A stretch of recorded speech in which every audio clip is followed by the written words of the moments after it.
Hi everybody, we're going to talk about this watch. That buzzing sound, that was an alarm, and this is the Vulcan Cricket. This was actually one of the first ever alarm watches made. It came out, surprisingly, I mean it still blows my mind, in 1947.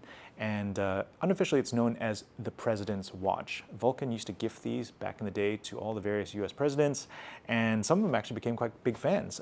President Lyndon Johnson apparently bought 200 of them to give away as gifts to his friends, and he would wear it to meetings and stuff. And it's kind of entered horological lore as a very important watch.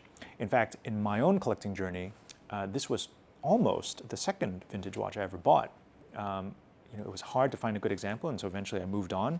But I'm really happy because today, a gentleman entrepreneur named Guillaume Lédé, I hope I've pronounced that correctly, has kind of brought the brand back to life. And in fact, he's made not just the original Cricket in 36 millimeters, but also an enlarged Cricket in 39 millimeters for a more modern audience. The one that we're looking at today, though, there's a little bit more to it. The one that we're looking at today is a collaboration between Vulcan and also Revolution Watch Magazine, and obviously Mr. Waco, and a lovely French artist named Remarque Andre, or you might better know him as Second Second. And it's just a really wonderful meeting of the minds.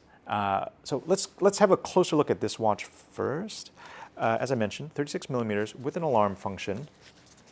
There's two barrels in the watch, so you wind it one way to get the alarm going. You wind it the other way to get the timekeeping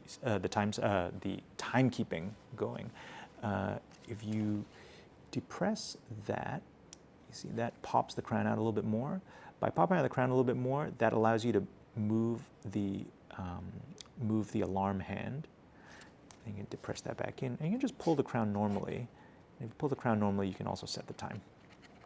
And let's see, if we set that to 10 a.m. like that, it's going to go off. And in fact, you can stop it just by hitting that boy again.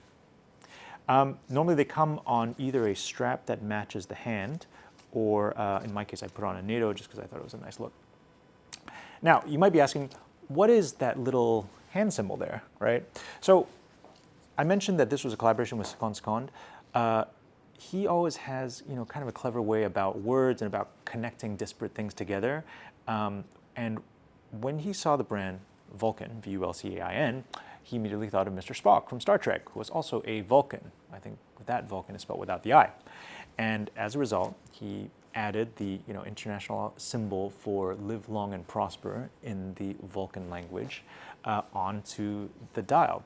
And it's a really wonderful touch. I love it. I think it's so fun. I've actually wanted a Second Second watch for a while, and that is why I bought this, because all of a sudden I managed to tick the boxes of always wanted a Vulcan, finally got a Vulcan, always wanted a Second Second, finally got a Second Second as well. Now, Waco, head of Revolution, he very kindly sent over the entire set of Vulcans for us to have a look at. So, there's the green and the yellow hands with gold markers in the 36 millimeter size.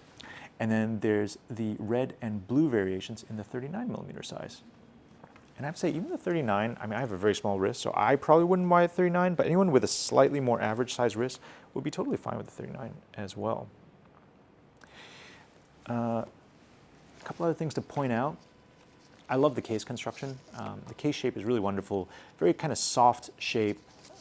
It tapers actually downwards from the box crystal. So if you look at it in profile, the whole thing kind of just smoothly slides down from there. So it's got a little bit of a pebble vibe to it, which I really like.